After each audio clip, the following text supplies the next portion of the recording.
Hello students, very good morning. तो मैं हूं प्रशांत गौतम। आई होप आप सब स्वस्थ होंगे, मस्त होंगे और बढ़िया होंगे। तो चलिए, आज हम जो है पास्ट इंडेफिनिट का सबसे जो लास्ट वाला जो सेंटेंस है, इंट्रोगेटिव प्लस नेगेटिव सेंटेंस है, उसके बारे में आज हम अध्ययन करेंगे। ठीक, तो आज हम किसके बारे में भैया अध्ययन करेंगे? आज हम करेंगे पास्ट इंडेफिनिट। पास्ट इंडेफिनिट जो सेंटेंस है, क्या है? पास्ट इंडेफिनिट जो past indefinite tense past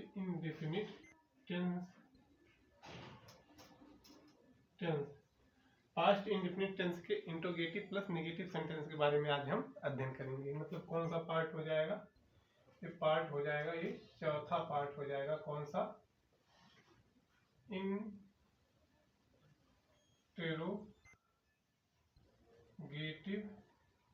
plus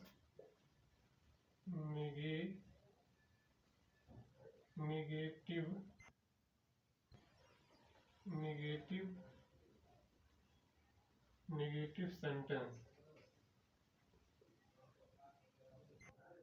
sentence. आज हम किसके बारे में भैया बात करेंगे? आज हम बात करेंगे कि इंट्रोगेटिव प्लस नेगेटिव सेंटेंस के बारे में आज हम अध्ययन करेंगे।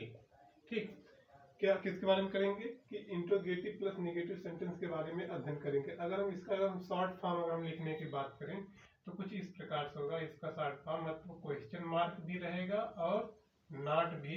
जिस सेंटेंस में रहता है, जहाँ पर क्वेश्चन मार्क भी रहता है और नॉट भी जिस सेंटेंस में रहता है, उसको हम क्या कहते हैं? Interrogative plus negative sentence.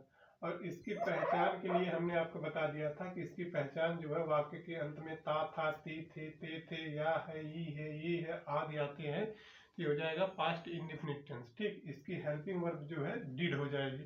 और एक चीज और याद करिएगा कि पास्ट इंडेफिनिट टेंस के अफर्मेटिव सेंटेंस में कोई हेल्पिंग वर्ब नहीं इस्तेमाल होती है, केवल वहां पर डिड का प्रयोग किया जाता है। ये बेसिक अंडरस्टैंडिंग के लिए हमने आपको पहले से रिवाइज कर दिया। ठीक, करवा दिया। तो ये जो है क्या हो जाएगा कि ये इंट्रोगेटिव प्लस नेगेटिव सेंटेंस। मतलब कि इंट्रोगेटिव का मतलब जो प्रश्नवाचक होता है और नेगेटिव का मतलब जिसमें नकारात्मक शब्द आते हैं। ठीक, ये जो है तो दोनों को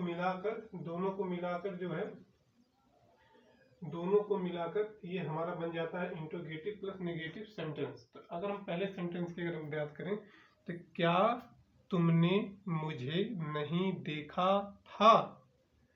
ठीक, अगर हम कहते हैं कि क्या तुमने मुझे नहीं देखा था। अब चलिए इसका हम लिखकर आपको समझाते हैं। अगर हम ऐसे कह दें कि क्या, अरे sorry sorry sorry sorry sorry sorry, यहाँ पर सबसे पहले बेसिक वो स्ट्रक्चर जो इसका जो बेसिक जो स्ट्रक्चर होता है, अब हम उसको पहले लिख लेते हैं, जान लेते हैं। बेसिक स्ट्रक्चर में क्या हो जाएगा? बेसिक स्ट्रक्चर जो है पहले क्या आ जाएगा? पहले आ जाएगा डिड। ठीक, पहले क्या हो जाएगा? पहले जो है हेल्पिंग वर्ब से स्टार्ट होगा, पहले क्या हो जाएगा? डिड। फिर उसके बाद सब्जेक्ट। ठीक, फिर सब्जेक्ट के बाद फिर क्या हो जाएगा? नॉट। फिर वर्ब की फर्स्ट फॉर्म। फिर क्या हो जाएगा? ऑब्जेक्ट। ठीक, तो ये हमारा क्या हो जाएगा? ये हमारा बेसिक जो है, ये हमारा बेसिक स्ट्रक्चर तैयार हो गया। ठीक, ये हमारा बेसिक स्ट्रक्चर तैयार हो गया। ये हमारा बेसिक स्ट्रक्चर तैयार होगा। अब हम इसी के बेसिस पे हम क्या करेंगे? ट्रांसलेशन करेंगे। तो ये डिड जो है, डिड हेल्पिंग वर्ब है, ये सब्जेक्ट है, फिर नॉट है, फिर वर्ब की फर्स्ट फॉर्म है, फिर ऑब्जेक्ट है। तो अगर हम कहते हैं कि क्या तुमने मुझे नहीं देखा था, अगर इसका हमको ट्रांसलेशन करना हो, जैसे ये हम कहते हैं कि क्या तुमने मुझे नहीं देखा था। क्या तुमने मुझे नहीं देखा था, यहाँ पर देख लीजिए क्वेश्चन मार्क लग गया और यहाँ पर नहीं आ गया, तो ये हो जाएगा इंट्रोगेटिव प्लस नेगेटिव सेंटेंस। अब इसमें देख लीजिए, अभी ये तो हो गया। अब इसमें या ई देखा, यारान देखा था, तो या ई ये और मतलब था भी आ जा रहा, तो ये क्या हो जाएगा? पास्ट इंडेफिनिट का पास्ट इंडेफिनिट का सेंटेंस हो गया, और यहाँ पर क्वेश्चन मार्क और नहीं आ गया तो मतलब कि इंट्रोगेटिव प्लस नेगेटिव सेंटेंस हो गया। अब अगर हम इसको अगर इसका ट्रांसलेशन करना है तो सबसे पहले क्या रूल है भैया? रूल ये है कि अगर यहाँ पर क्या जो वाक्य अगर आ जाता है, अगर प्रश्नवाचक मतलब कि अगर प्रश्नवाचक शब्द वाक्य के पहले आ जाते हैं तो उसकी अंग्रेजी हम कभी भी नहीं लिखते हैं, हम उसको हेल्पिंग वर्ब से लिखना स्टार्ट करते हैं। ठीक, तो यहाँ पर हेल्पिंग वर्ब क्या हो जाएगा? हेल्पिंग वर्ब हो जाएगा डिड। ठीक, यहाँ पर हेल्पिंग वर्ब क्या हो जाएगा? डिड। अब डिड के बाद, डिड के तुरंत बाद क्या था? डिड के तुरंत बाद सब्जेक्ट है, तो यहाँ पर डिड यू हो जाएगा, डिड यू, सब्जेक्ट यू। अब उसके बाद ये देख लीजिए, मुझे भी अगर यहाँ पर अगर तुमने अगर नहीं होता तो ये जो है मुझे सब्जेक्ट हो जाता, लेकिन यहाँ पर सबसे जो मेन जो सब्जेक्ट है, ये सब्जेक्टिव केस में ये तुम है, तो इसलिए यहाँ पर हम यू लिखते हैं। अब ये जो मुझे है ये ऑब्जेक्टिव के फॉर्म में, जो सब्जेक्ट, एक बार ध्यान रखिएगा कि जब एक बार सब्जेक्ट का यूज हो जाए और वहाँ पर दो सब्जेक्ट दिए हों तो एक सब्जेक्ट का सब्जेक्टिव फॉर्म लिखते हैं, और जो सब्जेक्ट का हम सब्जेक्टिव फॉर्म लिखते हैं उसके बाद जो मतलब कि सब्जेक्ट बचते हैं उसको हम ऑब्जेक्टिव फॉर्म में लिखते हैं। जैसे मुझे की सब्जेक्टिव फॉर्म क्या हो जाएगा? आई, लेकिन ऑब्जेक्टिव फॉर्म क्या हो जाएगा? मी। ठीक, तो हम मी लिखेंगे, वो भी बाद में। अब देख लीजिए, डिड यू नॉट सी रहेगा कि वाच रहेगा? तो जो है did you not see, did you not see. अब ये देख लीजिए, डिड यू नॉट सी, तो ये क्या हो गया? यहाँ पर डिड जो है ये सब्जेक्ट हो जाएगा, मतलब ये हेल्पिंग वर्ब हो जाएगा, और ये यू सब्जेक्ट हो जाएगा, और यहाँ पर नॉट लगा दिए, ये यहाँ पर वर्ब हो जाएगा। अब ऑब्जेक्ट क्या है? तो ऑब्जेक्ट के फॉर्म में हम मुझे, ऑब्जेक्ट क्या है? इसमें ऑब्जेक्टिव फॉर्म में यूज हो रहा है, तो मुझे की अंग्रेजी क्या हो जाएगी? आई, लेकिन आई नहीं लिखकर यहाँ पर हम क्या लिखेंगे? मी। ठीक, एक चीज और हम आपको बता दें कि यहाँ पर सी क्यों लिख दिए, यहाँ पर वॉच क्यों नहीं लिखेंगे? जब हम किसी को लंबे समय तक देखते हैं तो वो वॉच होता है। जैसे अगर मूवी हम देख रहे हैं तो वॉच द मूवी रहेगा, लेकिन अगर किसी को कुछ सेकंड के लिए देख रहे हैं तो वहाँ पर हम क्या करेंगे? वहाँ पर सी का इस्तेमाल करते हैं। तो आई होप आपको समझ में आया होगा, ठीक। अब हम दूसरा सेंटेंस अगर हम बात करें तो दूसरे सेंटेंस में अगर हम ऐसे कह दें कि वह क्या स्कूल गया था, अगर हम ऐसे अगर हम कहें कि दूसरा सेंटेंस हमारा क्या है कि वह क्या स्कूल गया था, वह क्या स्कूल गया था, वह क्या स्कूल नहीं गया था। यहाँ पर अगर हम कहें कि वह क्या स्कूल नहीं गया था, वह क्या स्कूल नहीं गया था। अगर हम इसकी अगर हम बात करें तो वह क्या स्कूल नहीं गया था। अब ये देख लीजिए, गया या ये आया, तो गया था मतलब पास्ट इंडेफिनिट टेंस हो गया। अब यहाँ पर जो है क्या है कि यहाँ पर क्या भी दे दिया, नहीं भी दे दिया। जब यहाँ पर क्या और नहीं जब दे देता है तो उस दौरान क्या हो जाता है? इंट्रोगेटिव प्लस निगेटिव सेंटेंस, मतलब जो हमने जो सेंटेंस लिखा है वो सही है। अब हम चलिए इसका ट्रांसलेशन करते हैं। अब यहाँ पर देख लीजिए कि वह जो है वाक्य के पहले नहीं आके वाक्य के अंदर आया, मतलब वाक्य के बीच में आया है। सॉरी, क्या जो है वाक्य के पहले ना होकर वाक्य के बीच में आया है। तो अब हम इसकी अंग्रेजी को सबसे पहले लिखते हैं। ठीक, अब यहाँ पर क्या हो जाएगा? यहाँ पर केवल जो है यहाँ ये जो सब्जेक्ट है, मतलब ये जो हमने बेसिक स्ट्रक्चर जो लिखा है, यहाँ पर केवल क्या चेंज हो जाएगा? केवल इसमें क्वेश्चन वर्ड को हम सबसे पहले लिखेंगे। मीन्स यहाँ पर समझिए कि क्या की अंग्रेजी को हम सबसे पहले लिखते हैं, बाकी सब यही रूल अप्लाई होता है। तो चलिए देख लीजिए, क्या मतलब क्या की अंग्रेजी क्या हो जाएगी? व्हाट। ठीक, व्हाट, उसके बाद क्या है? डिड, फिर डिड, उसके बाद यहाँ पर सब्जेक्ट क्या है? सब्जेक्ट हो जाएगा भैया वह है, तो वह की अंग्रेजी क्या हो जाएगी? ही। What did he. अब उसके बाद सब्जेक्ट के बाद क्या है? नॉट हो गया। अब उसके बाद गया था, मतलब जाना की अंग्रेजी क्या हो जाएगी, गो, गो। अब यहाँ पर ऑब्जेक्ट क्या है, गो हो गया वर्ब की फर्स्ट फॉर्म। अब यहाँ पर ऑब्जेक्ट क्या है, स्कूल। तो एक स्थान से दूसरे स्थान तक जा रहे हैं तो वहां पर हम क्या लगा देंगे, टू। टू क्या हो जाएगा, स्कूल, टू स्कूल। तो आई होप आपको ये समझ में आया होगा। ये जो है ये आपको, ये हमारा सेंटेंस ये समझ में आपको आया होगा कि what did he not go to school. यहाँ पर वाक्य जब बीच में आ जाता है तो इसकी अंग्रेजी पहले लिखते हैं, बाकी सब यही रूल अप्लाई कर देते हैं। अगर हम कहते हैं कि क्या वह मूवी देखने नहीं गई थी, क्या वह मूवी देखने नहीं गई थी, तो अब यहाँ पर हम तीसरे सेंटेंस की अगर हम बात करें तो अगर हम ऐसे कह दें कि क्या वह मूवी देखने नहीं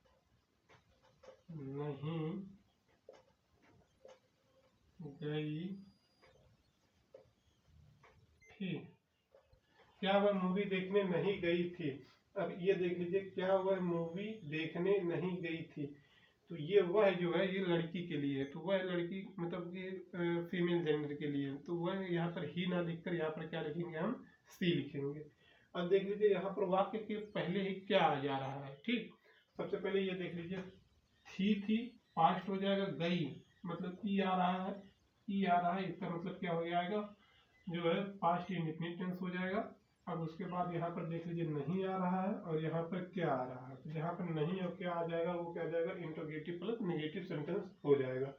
अब चलिए अभी इसका हमको ट्रांसलेशन करना है, तो अब यहाँ पर वाक्य सबसे पहले क्या आ जा रहा है, वाक्य के सबसे पहले क्वेश्चन वर्ड आ जा रहा है, तो उसकी अंग्रेजी ना लेकर हम कैसे स्टार्ट करते हैं, हेल्पिंग वर्ब से स्टार्ट करते हैं। किससे स्टार्ट करते हैं भैया, हेल्पिंग वर्ब से स्टार्ट करते हैं। तो यहाँ पर जब हम हेल्पिंग वर्ब से स्टार्ट करते हैं तो यहाँ पर क्या हो जाएगा, डिड, ठीक, डिड। और उसके बाद डिड के बाद क्या हो जाएगा, डिड के बाद हो जाएगा सब्जेक्ट। तो यहाँ पर सब्जेक्ट क्या है, सब्जेक्ट यहाँ पर क्या हो जाएगा, डिड ही, सब्जेक्ट क्या हो जाएगा, डिड ही, ठीक, डिड ही। उसके बाद क्या हो जाएगा, not, did he not, did he not. अब ये यहाँ पर देख लीजिए, यहाँ पर मूवी देखने नहीं गई थी, सॉरी यहाँ पर देख लीजिए ही, हम भी बता दें, गलती हो गई। यहाँ पर सी, उसके बाद क्या लगेगा, सी के बाद हो जाएगा नॉट, ठीक। अब यहाँ पर देखने गई थी, तो देखने गई थी मतलब देखना क्या है, मूवी, मतलब देखना क्या है, वर्ब है। तो यहाँ पर वर्ब, यहाँ पर सी ना लिखकर यहाँ पर हम क्या लिख देंगे, watch, WATCH। Did she not watch, not watch अब मूवी। यहाँ पर देख लीजिए, ये वॉच क्या हो जाएगा, वॉच क्या हो जाएगा, वर्ब हो जाएगा। ऑब्जेक्ट बचा, कितनी मूवी देखने गई थी, एक मूवी देखने गई थी, तो वॉच अ मूवी लिख दीजिए, जैसे watch a movie, watch a movie, movie, ठीक, वॉच अ मूवी। तो यहाँ पर जो है ये हमारा सेंटेंस बनकर तैयार हुआ। तब ये जान लीजिए कि did she not watch a movie, did she not watch a movie. तो इसमें जो है ये आपको लग रहा होगा भैया ये कैसे आया, मतलब कि ये कुछ ऐसे चीजें होती हैं जैसे जहाँ पर हम ए का इस्तेमाल करते हैं। जैसे कोई चीज मूवी देख रहा है, कोई एक पेन खरीद रहा है, मैंने एक पेन लिया तो आई गिव अ पेन। तो ऐसे ऐसे कोई हर चीज में जो है मतलब कहीं कहीं जहाँ पर एक सिंगुलर नंबर की बात होती है वहां पर हम मैक्सिमम बार हम वहां पर ए का प्रयोग कर ही देते हैं, ए का मतलब वहां पर एक हो जाता है, ठीक। चलिए देखिए वीडियो कितनी लंबी हो गई।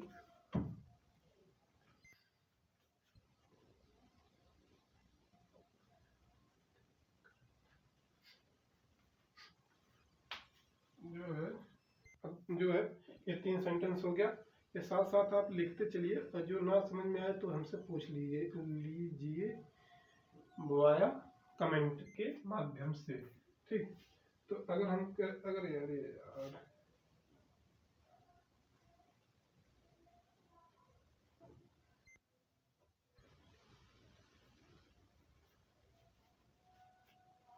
अगर अब हम बात करें कि चौथे सेंटेंस की, तो अगर हम कहने कि क्या तुमने उसे फोन नहीं किया था, क्या कहने कि क्या तुमने उसे फोन नहीं किया था, तो अब इस दौरान जो है क्या ट्रांसलेशन होगा, अब हम इसको समझते हैं इसका। कि चौथा अगर हम कह दें कि क्या तुमने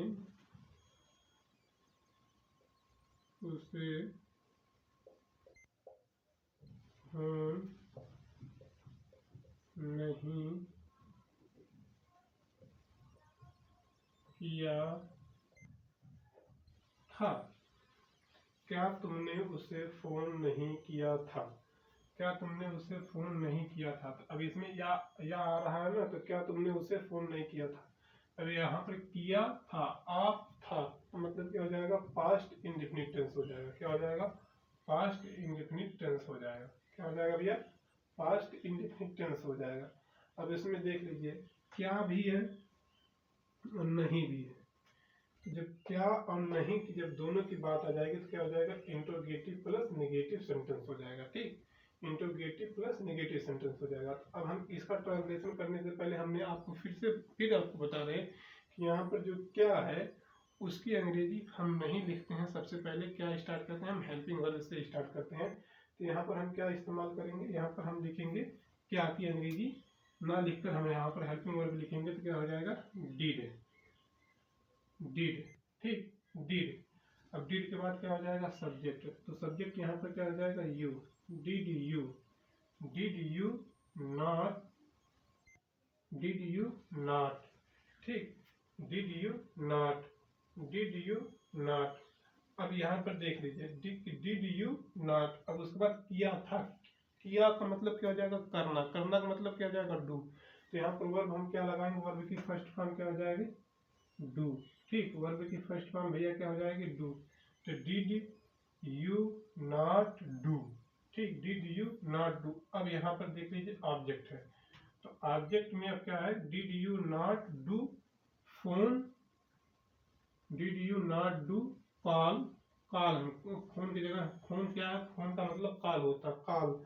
अब उसे, अब मतलब तुम का, उसका, उसकी, उसे, मतलब कि यहाँ पर उसे जो है, उसे का ऑब्जेक्टिव फॉर्म जब हम यूज करेंगे, उसे की ऑब्जेक्टिव फॉर्म याद कर लीजिएगा कि जब हम उसे के ऑब्जेक्टिव फॉर्म को जब हम लिखते हैं तो उस दौरान क्या होता है, उस दौरान हम क्या लिख देते हैं, हर, ही का हर, मतलब उसे यहाँ पर देख लीजिए कि जो मैं बताना चाह रहा हूँ कि यहाँ पर उसे है ना, तो उसे की अगर हमको अंग्रेजी अगर लिखना है ऑब्जेक्टिव फॉर्म में, यह ध्यान रख लीजिएगा, उसे अगर हमको लिखना है और वो ऑब्जेक्टिव फॉर्म में वो लिखना है, तो उसको हम क्या कहते हैं, किसी भी सब्जेक्ट में किसी भी सेंटेंस में आ जाए तो वहाँ पर हम क्या लिखते हैं, हर का इस्तेमाल करते हैं। कि हमारा सेंटेंस ये है कि क्या तुमने उसे फोन नहीं किया था, तो did you not do call her, did you not do call her. तो ये आपको बेटर अंडरस्टैंडिंग हो रही होगी। ठीक, हम चौथे सेंटेंस की अगर हम बात करें तो ऐसे हम करें, क्या, पांचवें सेंटेंस की, क्या तुम्हारी, क्या, अगर हम पांचवें सेंटेंस की अगर हम बात करें तो ऐसे हम कह दें कि क्या तुम्हारी, क्या उसने, अगर हम ऐसे कह दें कि क्या उसने तुम्हारी मदद नहीं की थी, क्या तुमने मतलब क्या उसने तुम्हारी मदद नहीं किया था, नहीं किया था। क्या तुमने, क्या तुमने, क्या उसने तुम्हारी मदद नहीं किया था। अब यहाँ पर जो है, यहाँ पर क्या है, यहाँ पर देख लीजिए, किया या ये आ रहा है, तो ये क्या हो जाएगा, पास्ट इंडेफिनिट टेंस हो जाएगा। क्या हो जाएगा, पास्ट इंडेफिनिट टेंस। अब इसमें नहीं भी आ रहा है और इसमें क्या भी आ रहा है, तो क्या नहीं, तो मतलब हो जाएगा इंट्रोगेटिव प्लस नेगेटिव सेंटेंस हो जाएगा। क्या हो जाएगा? इंट्रोगेटिव प्लस नेगेटिव सेंटेंस हो जाएगा। अब जो है, अब उसका जो है, अब हमको क्या करना है? ट्रांसलेशन करना है। तो ट्रांसलेशन करने में यहाँ पर क्या आ रहा है, तो क्या कहेंगे, हम नहीं लिखते हैं। सबसे पहले हम क्या लिखते हैं? डीड। ठीक, डीड। अब डीड के बाद क्या हो जाएगा? सब्जेक्ट। तो सब्जेक्ट उससे उसमें मतलब कि सब्जेक्ट जो है, जो यहाँ पर डिड हो गया। अब यहाँ पर सब्जेक्ट उसने, तो उसने की अंग्रेजी मतलब क्या हो जाएगा? ही मतलब वह या उसने, दोनों का मतलब बराबर होता है। तो ही मतलब डिड, ही, डिड, ही, बढ़िया है, डिड ही, और उसके बाद क्या हो जाएगा? Not. Did he not, did he not, did he not. अब उसके बाद क्या है कि डिड ही नॉट। अब यहाँ पर किया था, तो किया था का अंग्रेजी क्या हो जाएगी भैया? यहाँ पर एक किया, मतलब किया का मतलब क्या हो जाएगा? वर्ब हो जाएगा। तो यहाँ पर क्या हो जाएगा? Did he not do, did he not, did he not do, क्या हो जाएगा? Did he not do. अब यहाँ पर क्या हो जाएगा कि डिड ही नॉट डू,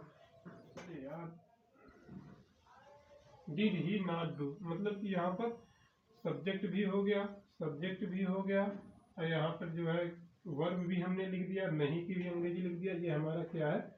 ये हमारा क्या है? ये हमारा हो जाएगा, ये हमारा ऑब्जेक्ट हो जाएगा। ठीक, ये ऑब्जेक्ट हो जाएगा, ये हमारा ऑब्जेक्ट हो जाएगा। तो ऑब्जेक्ट में क्या हो जाएगा कि यहाँ पर ऑब्जेक्ट क्या हो जाएगा कि ऑब्जेक्ट यहाँ पर हो जाएगा हेल्प, हेल्प। अब देख लीजिए यहाँ पर तुम्हारी मदद है, तो यहाँ पर जब हम कहेंगे तुम्हारी मदद है, तो यहाँ पर मेन ऑब्जेक्ट मदद है। ठीक, मेन ऑब्जेक्ट जो है क्या है? मदद है, मदद करना हो जाएगा। ठीक, मदद है। तो मदद की अंग्रेजी को हम सबसे पहले लिखते हैं, उसके बाद जो ऑब्जेक्टिव जो फॉर्म में जो बचता है, मतलब यू सब्जेक्टिव फॉर्म में है नहीं, तो ये ऑब्जेक्टिव फॉर्म में है, मतलब सबसे लास्ट में लिखा जाएगा। तो did he not do help, you का ऑब्जेक्टिव फॉर्म भी यू ही होता है। ठीक, तो यू का ऑब्जेक्टिव फॉर्म क्या हो जाता है भैया? यू। यू का ऑब्जेक्टिव फॉर्म क्या हो जाता है? यू। तो यू का ऑब्जेक्टिव फॉर्म क्या हो जाता है? यू। तो मतलब कि क्या उसने तुम्हारी मदद नहीं किया था? तो did he not do help you. ठीक, did he not do help you. थोड़ा रुक जाइए गाइस। तो ये आपको काफी परेशानियां हो रही होंगी भैया, कैसे यहाँ पर आप यू लगा दिए, यहाँ पर कैसे हर लगा दिए। तो ये जब हम आपको पार्ट ऑफ स्पीच जब पढ़ाएंगे और सिखाएंगे, तब आपको अच्छे से अंडरस्टैंडिंग हो जाएगी इसके बारे में। हमारा जो है ये ओपिनियन है। ठीक, तो ये क्या हो जाएगा? क्या उसने तुम्हारी मदद नहीं किया था, तो क्या हो जाएगा? Did he not do help you. तो यहाँ पर डिड सबसे पहले इसको हम डी लिख, यहाँ पर क्या आ गया, तो इसके लिए हम डिड लिख देंगे, उसके बाद सब्जेक्ट ही लिख देंगे, फिर नॉट लिख देंगे, फिर वर्ब की फर्स्ट फॉर्म क्या लिख देंगे? डू लिख देंगे, फिर उसके बाद हेल्प, मदद। मदद करना का मतलब क्या हो जाएगा? मदद करना का मतलब हेल्प हो जाएगा। यू की अंग्रेजी हो जाएगी, मतलब तुम्हारी की अंग्रेजी हो जाएगी यू। तो ये हमारा जो है आज जो पास्ट इनडिफिनिट जो टेंस है, वो पास्ट इनडिफिनिट टेंस का जितना चारों सेंटेंस थे वो आज हमारा क्लियर हुआ है। तो आपसे एक छोटी सी रिक्वेस्ट है, एक छोटी सी रिक्वेस्ट इसलिए यार कि इतना डेली वीडियो मैं आप सभी के समक्ष प्रोवाइड कर रहा हूँ। तो यार प्लीज़ हमारे वीडियो को अगर आप देख रहे हैं तो उसको लाइक कर दीजिएगा, चैनल को सब्सक्राइब कर दीजिएगा और शेयर करना मत भूलिएगा, क्योंकि अभी मैं जल्दी से ही यहाँ पर वीडियो बनाना स्टार्ट किया हूँ, और आप लोगों को पता ही होगा कि कितना उसमें स्ट्रगल का काम होता है। तो प्लीज़ यार अगर आप लाइक करेंगे तो हमारा मोटिवेशन और इंक्रीज होगा। चलिए आज के लिए बस इतना ही। All the